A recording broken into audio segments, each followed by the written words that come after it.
මීන මකර කුම්භ මෙන්න මේ ලග්න තුනට ආදර සම්බන්ධතාව බිඳෙනවා. මිනිහට ගෑණි පෙන්වන්න බෑ. ගෑණිට මිනිහා පෙන්වන්න බෑ. ගොඩාක් ආදර සම්බන්ධතාව පෞල් ජීවිත කඩාකප්පල් වෙන්න පෙන්නුම් කරනවා. ඔය 2.50 තුට්ටු දෙකේ වැඩ කරන මිනිහෙක් නෙමෙයි මම.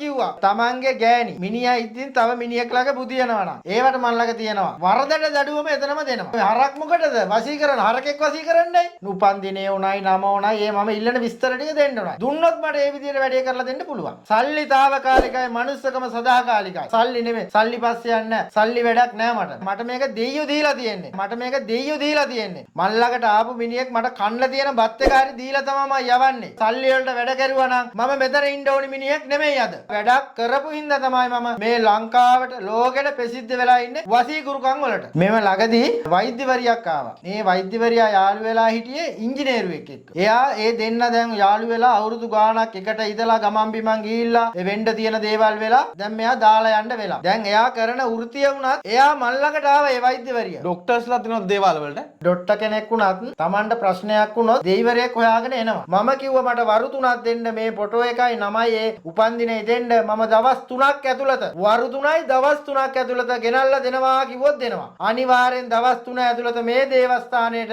ඒ දෙන්නම ආවා. මෙතෙන්ට ආවා. මල්ලකට ඇවිල්ලා වැඩක් කරගෙන බලන්න මේ රුවන්සාමි කියන්නේ කවුද?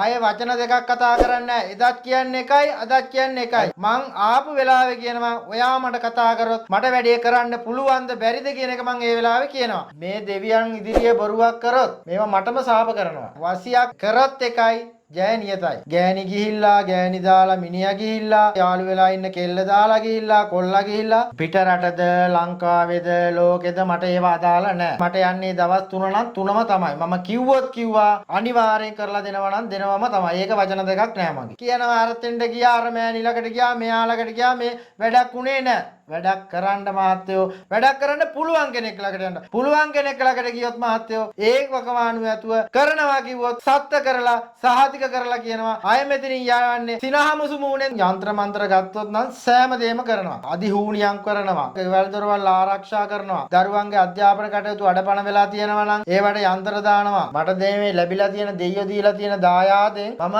අයහපතක් කරන්නේ නැහැ දරුවෙකුට. මම අනිවාර්යෙන් මේ වචනේ කිව්වොත් නම් කිව්වම තමයි.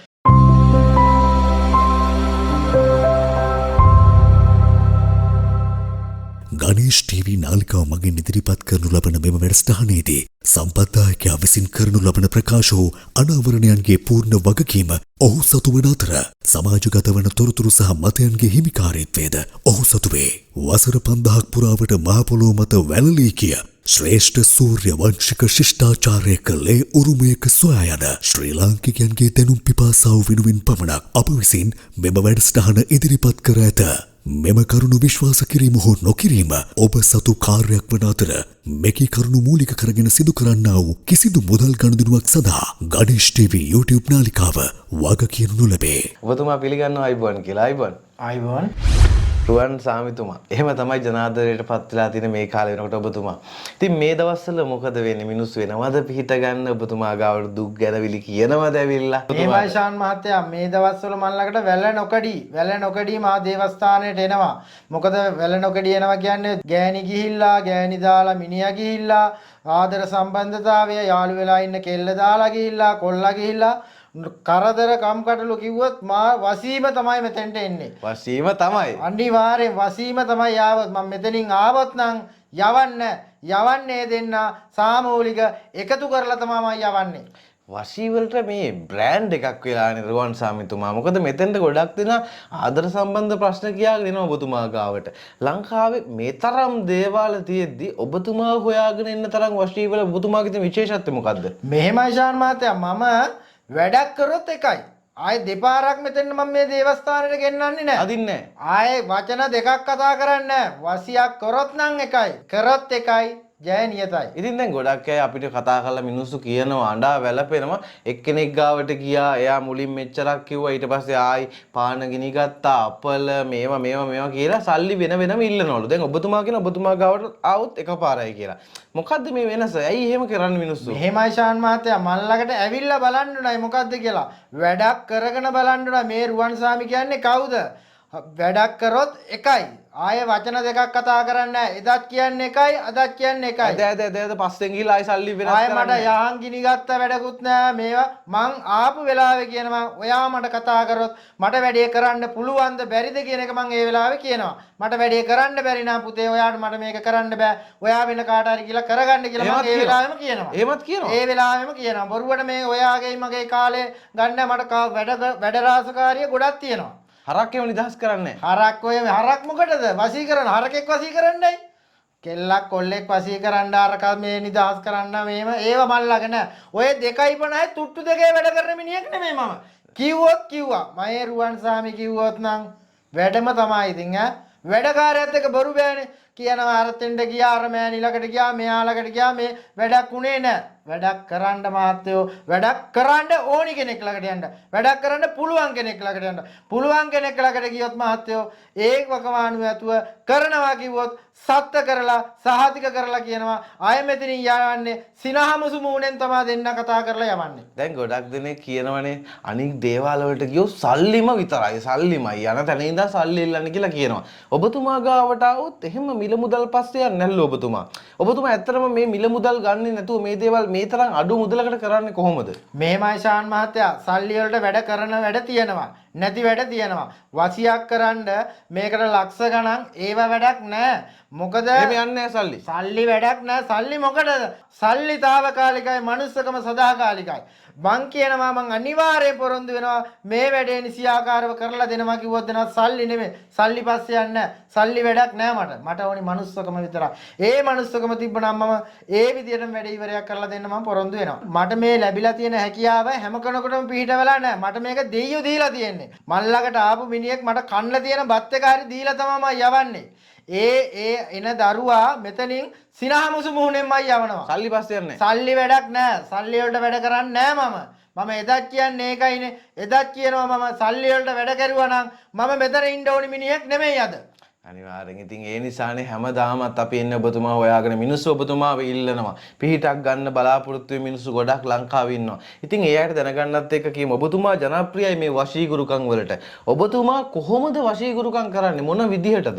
මෙහෙමයි ශාන් වශීගුරුකමක් කරන්න මට ඒ ගෑනු ළමයා හෝ පිරිමි ළමයා හෝ හැරගිය ගෑණියෝ මිනිහා හෝ මං ඉල්ලන විස්තර ටික දෙන්න ඕනයි. ඒ කියන්නේ මට නම උපන්දින ෆොටෝ ඒ විස්තර දෙන්න ඕනේ. මම කියනවා වකවානුවක් දෙනවා අහවල් වෙලාව කලකවානුවක් ඇතුව මම මේ වැඩේ කරලා දෙනවා. ඒක නිසා වැඩක් කරපු හින්දා තමයි මම මේ ලංකාවට ලෝකෙට ප්‍රසිද්ධ වෙලා ඉන්නේ වශීගුරුකම් වලට. මගේ වශීගුරුකම් පෙබලද කියනවා නම් මෙම ළඟදී වෛද්‍යවරියක් ආවා. මේ වෛද්‍යවරියා යාළු වෙලා හිටියේ ඉංජිනේරුවෙක් එක්ක. එයා ඒ දෙන්න දැන් යාළු වෙලා අවුරුදු ගාණක් එකට ඉඳලා ගමන් බිමන් ගිහිල්ලා වෙන්න තියෙන දේවල් වෙලා දැන් මෙයා දාලා යන්න වෙලා. දැන් එයා කරන වෘත්තිය වුණත් එයා මල් ළඟට ආවා ඒ වෛද්‍යවරිය. ડોක්ටර්ස්ලා තිනොත් දේවාල වලට. ඩොක්ටර් කෙනෙක් වුණත් Tamanට ප්‍රශ්නයක් වුණොත් දෙයිවරයෙක් හොයාගෙන එනවා. මොකද ඒ දෙන්න ගොඩාක් මං කිව්වේ කලින් එකතු වෙලා ගමන් බිමන් ගිහිල්ලා කරදර කම්කටොළු ඇදලා එයාව අසරණ වුණා. අසරණ වුණාට පස්සේ මල් ළඟට ආවට පස්සේ මම මොකද්ද දන්නවද කිව්වේ ෂාන්? මම කිව්වා මට වරු 3ක් දෙන්න මේ ෆොටෝ එකයි නමයි ඒ උපන්දිනේ දෙන්න මම දවස් 3ක් ඇතුළත වරු 3යි දවස් 3ක් ඇතුළත ගෙනල්ලා දෙනවා කිව්වොත් දෙනවා. අනිවාර්යෙන් දවස් 3 ඇතුළත මේ දේවස්ථානයේට ඒ දෙන්නම ආවා. මෙතෙන්ට ආවා. ඒ තරම් ඔබතුමාගේ වැඩ ප්‍රබලයි. අනිවාර්යෙන් ඔයා දැන් මම ළඟට ආවේ අදෙයියක නෙමෙයිනේ මම වැඩක් කරන නිසා. වැඩක් කරන්න පුළුවන් නිසා. හරි. දැන් ඔබතුමාගේ වශීගුරුකම් මොනවා හරි විශේෂත්වයක් තියෙන්න ඕයින්. කොහොමද මේ වශීගුරුකම්? දැන් හිතන්නකෝ පිටරට කෙනෙක්ට කරනවා. ඒක ලංකාව කෙනෙක්ට කරනවා. ඒක. ඒවා වෙනස් වෙන්නේ කොහොමද? මෙහෙමයි ශාන්. පිටරටද ලංකාවේද ලෝකෙද මට ඒවා අදාළ නැහැ. මම රටක ඉන්නවා නම් ඒත් රටම යන්නේ දවස් 3යි. රට හිටියත් දවස් 3යි. රට හිටියත් දවස් 3යි. ලංකාවේ හිටියත් දවස් 3යි. මට යන්නේ දවස් 3 නම් 3ම තමයි. මම කිව්වා අනිවාර්යෙන් කරලා දෙනවා නම් දෙනවම තමයි. ඒක වචන දෙකක් නෑ මගේ. හරි. දැන් කවුරු හරි කිව්වොත් එහෙනම් මට ආයුෂ්චර්ය රායි වශී කරලා දෙන්න. ඔය කියන්නේ විහිළුවටත් එක කොල්ලෝ නිලියෝ වශී කරලා දෙන්න කියයි. එක එක ඒවා කියනවනේ. එහෙම පුළුවන්ද? එහෙම මේ කියන විදියට වශී කරන්න බෑ. මම එයාත් එක්ක දැන් ඔයාගේ සම්බන්ධයක් තිබුණා නම් ඒ දෙන්නගේ සම්බන්ධයක් තිබිලා තියෙන්න ඕනයි. එයාත් එක්ක ගමන් බිමන් ගිහින් තියෙනවා. කියන්නේ යාළුකමක් තිබ්බක් කවන්නේ නැහැ. මෙහෙමයි යාළුකමක් කිව්වට දැන් මම ඒ යාළුකමක් තිබ්බොත් එයාගේ උපන් දිනේ උණයි නම උණයි ඒ මම ඉල්ලන විස්තර ටික දෙන්න උණයි. දුන්නොත් මට ඒ විදිහට වැඩේ කරලා දෙන්න පුළුවන්. හරි. දැන් එහෙම දුන්නොත් ඔබතුමාට දින 3ක් ඇතුළත ඕනි කෙනෙක් වශී කරලා දෙන්න පුළුවන්. මේ දේවස්ථානේ ඉඳන් කියන්නේ බොරු කියන්නත් බෑ මෙතන. මම මහත්තයෝ මේ වගේ බොරු කිව්වනම් මට මේ වැඩ කටයුතු කරන්න බෑ. මම දැන් අවුරුදු 25ක් විතර මේ වැඩ කටයුතු කරන්නේ. වසීම තමයි කරන්නේ. වසී ගුරුකම්ම තමයි. වසී ගුරුකමක් කරුවොත් එකයි කරන්නේ මම. හරි. දැන් මෙහෙමයි. දැන් ඔබතුමා මේ ශේෂ්ඨ ගොඩාක් කල් නියැලෙන කෙනෙක්. අත්දැකීම් බහුල කෙනෙක්. නිකන් කියන්නකෝ දැන් ඔබතුමා මේ ආධ්‍යාත්මයත් එක්ක ගොඩාක් ගනුදෙනු කරන කෙනෙක්. මේ ආදරයේ පැත්තෙන්, මේ පවුලේ සමගිය පැත්තෙන්, මිනිස්සුන්ගේ හිතේ තියෙන ප්‍රශ්න පැත්තෙන් ඉස්සරහ කාලේ මිනිස්සුන්ට මොන වගේ කාලයක් උදා වෙන්න පුළුවන්ද? මෙහෙමයි ඉදිරියේ ලග්න කීපයකට නම් අසුබයි. අසුබයි කියන්නේ මැරෙනවා ඒවා මේවා නෙමෙයි. ආදර සම්බන්ධතාවයේ ප්‍රශ්න තමයි ගොඩක් තියෙන්නේ. හොඳට මතක තියාගන්න මෙන්න මේ ලග්න තුන. මීන, මකර, කුම්භ. මෙන්න මේ ලග්න තුනට ආදර සම්බන්ධතාවය බිඳෙනවා. මිනිහට ගෑණි පෙන්වන්න බෑ. ගෑණිට මිනිහා පෙන්වන්න බෑ. ගොඩාක් මේකේ ආදර සම්බන්ධතාව පෞල් ජීවිත කඩාකප්පල් වෙන්න තත්ත්වයක් පෙන්වුම් කරනවා. ඉතින් දැන් ඒ ලක්න තුනේ අයගේ එහෙම වෙනවා නම් ලංකාවෙන් භාගයකට එහෙම වෙයිනේ. ඉතින් එහෙම ඒකෙන් බේරගන්න ඒකෙන් නැති වෙන්න විදිහක් නැද්ද? එහෙමයි සාන් ඒකට තමයි. ඒකට විසඳුමක් තියෙනවා. ඒකට මට කතා කරන්න. මට කතා කරලා මොකද්ද කරන්න ඕනි කියලා මගෙන් විසඳා ගන්න පුළුවන්. එහෙම කළා ඔබතුමාට කියලා ඒ ප්‍රශ්නේ निराකරණය කරගන්නත් පුළුවන්. හරි. දැන් වශී ගුරුකම් පැත්තේ එහෙම කතා කරන යනකොට ඔය වශී ගුරුකම් වලම තව දෙයක් නේ අනියම් සම්බන්ධතාව කියන්නේ. දැන් ඔබතුමා ගාවට කවුරු හරි ඇවිල්ලා මට අනියම් සම්බන්ධතාවයක් හල්ලා දෙන්න කිව්වොත් ඒක කොහොමද කරන්නේ? මෙහෙමයි ෂාන්. ඒකත් ඒ විදිය තමයි. මම බලනවා මොකද තමන්ගේ මිනිහා ඉන්නකොට ගෑණි ඇවිල්ලා කිව්වොත් මට මේ මිනිහත් එක්ක ජීවත් වෙන්න බෑ. මේ මිනිහා කඩලා මට තව ආදර මේ අනියම් සම්බන්ධයක් කරගෙන යන්න ඕනේ. මම බලනවා මොකද කියලා. ඇයි මෙහෙම වෙන්න හේතුව? මෙහෙම කරන්නේ ඇයි මේ මිනිහට? මම එයාගේ ෆොටෝ නම උපන්දින අරගෙන හරියට නම් මේ මිනිහාගේ මේ ගෑණිට කරදරකම් කටළු ඇති වෙනවනම් මම ඒක අයින් කරලා දෙනවා. එහෙම නැත්නම් ඒක කරන්නේ නැහැ. එහෙම කරන්නත් පුළුවන්. අයින් කරලා දෙන්නත් පුළුවන්. අනිවාර්යෙන් කරන්න පුළුවන්. තමන්ගේ ගෑණි මිනිහා ඉතින් තව මිනිහෙක් ළඟ බුදියනවා නම් ඒවට මල් ළඟ තියෙනවා. වරදට දඩුවම එතනම දෙනවා. කිව්වොත්ම කිව්වා තමයි මල් ළඟ වචන දෙකක් කතා කරන්නේ නැහැ මම. ඒවට වරදට දඩුවම හැකි පමණින් දෙනවා. ඉතින් ඒ නිසා තමයි සර්ව සාධාරණව මේ දේවල් කරන නිසා තමයි ඔබතුමාට දවසෙන් දවස හරියන්නේ. දවසෙන් දවස මිනිස්සු ඔබතුමාගේ පිහිට පතාගෙන ඉන්නේ. මේ වශී ගුරුකම් අනියම් සම්බන්ධ මේවට අමතරව ඔබතුමා මේ ශේෂ තව ගොඩක් දේවල් කරනවනේ. මේ දේවලුත් අපි කෙටියෙන් මතක් කරමුකෝ. මේමයි ෂාන් මල් ළඟ නම් යంత్ర මන්ත්‍ර ගත්තොත් නම් සෑම දෙයක්ම කරනවා. පළවෙනියෙන් කරන්නේ වශී ගුරුකම්. අධිහූනියම් කරනවා. ගෙවල් දොරවල් ආරක්ෂා කරනවා. දරුවන්ගේ අධ්‍යාපන කටයුතු අඩපණ වෙලා තියෙනවා නම් ඒවට යంత్ర දානවා. තව යంత్ర මන්ත්‍ර පැත්තෙන් ගත්තොත් නම් ගොඩාක් රාශියක් තියෙනවා. මම ඔයාලට විසඳුමක් ලබා දෙන්න මම එකෙන්ම කැපවී ඉන්නවා. හරි. ඉතින් එහෙම කැප වෙලා ඉන්න නිසා තමයි මිනිස්සුන්ගේ ආදරය මේ තරම් ඔබතුමත් එක්ක තියෙන්නේ. ඉතින් මේ වැඩසටහන බලලා මිනිස්සු ගොඩක් ඒ ඔබතුමා ගාවට පිහිට ලබා ගන්න. මට දිවුරුමක් පොරොන්දුවක් දෙන්න මේ දේවස්ථාන සත්ත්ව කළා. එන හැම මනුස්සයටම සාධාරණයක් කරනවා. මේ ඔබතුමා කියපු හැම වචනයකම වගකීම ගන්නවා. එන හැම මනුස්සයාගේම දුකට පිහිට වෙනවා කියලා මට පොරොන්දු වෙන්න. මේ මයිෂා මම කියන්නේ එදත් කියන්නේ මේ දේවස්ථානයේ මට මේ ලැබිලා තියෙන දෙයියෝ දීලා තියෙන දායාදෙන් මම අයහපතක් කරන්නේ නැහැ දරුවෙකුට. මම අනිවාර්යෙන් මේ වචනේ කිව්වොත් නම් කිව්වම තමයි. ඒ විදිහටම වැඩ රාජකාරිය කරනවා කිව්වොත් කරනවා. නැත්තම් මේවා මට ශාප කරනවා. මේ දෙවියන් බොරුවක් කළොත් මේ දෙවියන් ඉදිරියේ බොරුවක් කරොත් මේවා මටම ශාප කරනවා. හරි. ඉතින් දෙවියන් ඉදිරියේ බොරු කරන්නේ නැති නිසා තමයි රුවන් සාමිතුමා කියන නම බ්‍රෑන්ඩ් එකක් වෙලා තියෙන්නේ. මිනිස්සු මේ තරම් මෙතුමා හොයාගෙන එන්නේ මේ තරම් දේවස්ථානට උදව් පදව් කරන්නේ. මෙතුමන්ගේ වැඩ සාර්ථක වෙලා තියෙන හින්දා ඉතින් ඕගොල්ලන්ගේ ජීවිතේත් යම්කිසි ප්‍රශ්න ඇති. ඒවා විසඳ ගන්න විදිහක් නැතුව ඇති. ඉතින් මේ හැම ප්‍රශ්නයකටම විසඳුමක් මේ දුරකථන අංකයට කතා කළොත් ඔයාලට ලබා ගන්න පුළුවන්. මේ දුරකථන අංකයට කතා කරන්න. ලංකාවේ නෙමෙයි විදේශගත රටක හිටියත් කිසිම ප්‍රශ්නයක් නැහැ. මේ දුරකථන අංකයට WhatsApp මාර්ගයෙන් කතා කරන්න. කතා කරලා අනේ ගුරුතුමා අනේ සාමිතුමා මට පිට වෙන්නේ රුවන් සාමිතුමා කියන්නේ මුදල් පස්සේ යන මිනිස්සෙක් නෙවෙයි. ඉතින් කතා කරලා ඔයාගේ ප්‍රශ්න විසඳ ගන්න කියලා ඔයාටත් මතක් කරන ගමන් ඔබතුමා අද බොහොම වැඩ රාජකාරී අධික දවසක් උදේ ඉඳන් ගොඩක් වැඩ කරලා ඉන්නේ. ඉතින් බොහොම ස්තුතියි මේ දේවල් අපිත් එක්ක සාකච්ඡා කළාට මේ දේවල් අපේ මිනිස්සුන්ට දැනුවත් කළාට බොහොම ස්තුතියි ඔබතුමාටත්. අයිබෝන්. ආයිබෝන්.